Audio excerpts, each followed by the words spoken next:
How the living entity transmigrate to another body is a science. Hare Krishna, Hare Krishna, Krishna. What is going to happen? This is discussed by the Lord here.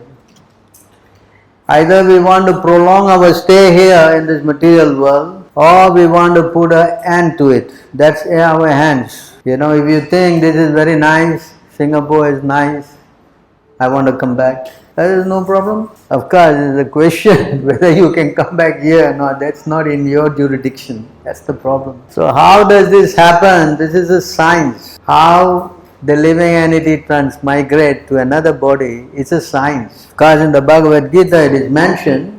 We explained this many times. In this verse, Krishna is speaking, Yam yam vapi smaranam bhavan tejante kalaivaram tam tam evaiti kauntaya sadatat bhava bhavitaha.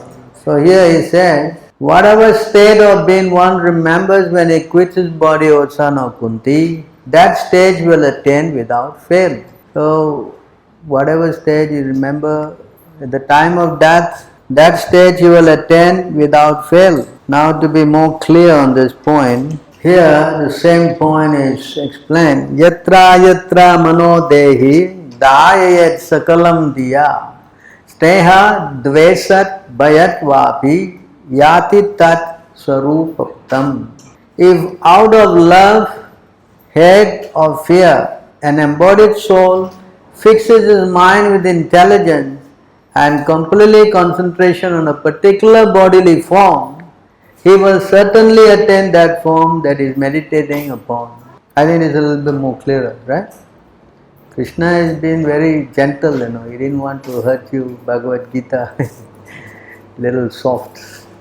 But here in the Bhagavatam is speaking, if out of love, hate or fear, because that's how we are always focusing our mind. We don't like someone, we like someone. This is how we are programming our consciousness daily. Is it not? Especially someone we don't like. Wow, that plays in our mind like anything. Yes? So we keep meditating on that person all the time. So naturally at the time of death, we will think of that person. Suppose I hate my wife, then what will happen? I don't think you hate your wife, you love your wife, right? So, but you hate or you love, both is dangerous. But you see how this whole science works. Nobody knows. And they don't know. They think, when he dies, it's all finished. Everything is over. No, it is not over. That's why it's explained here. Yesterday I was showing that verse, Sri Bhagavan Uvacha Manaha Karma Mayam. See the word is used here. Manaha Karma Mayam Nirnam.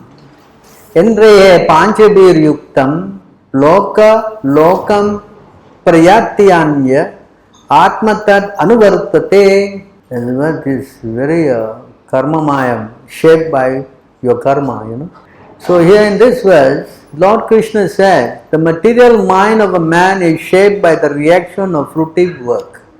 Along with the five senses, it travels from one material body to another.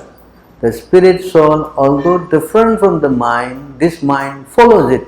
We have a mind, we have intelligence, and we have ego. These three things you cannot see. These three things you cannot see. That's why it is called the subtle body.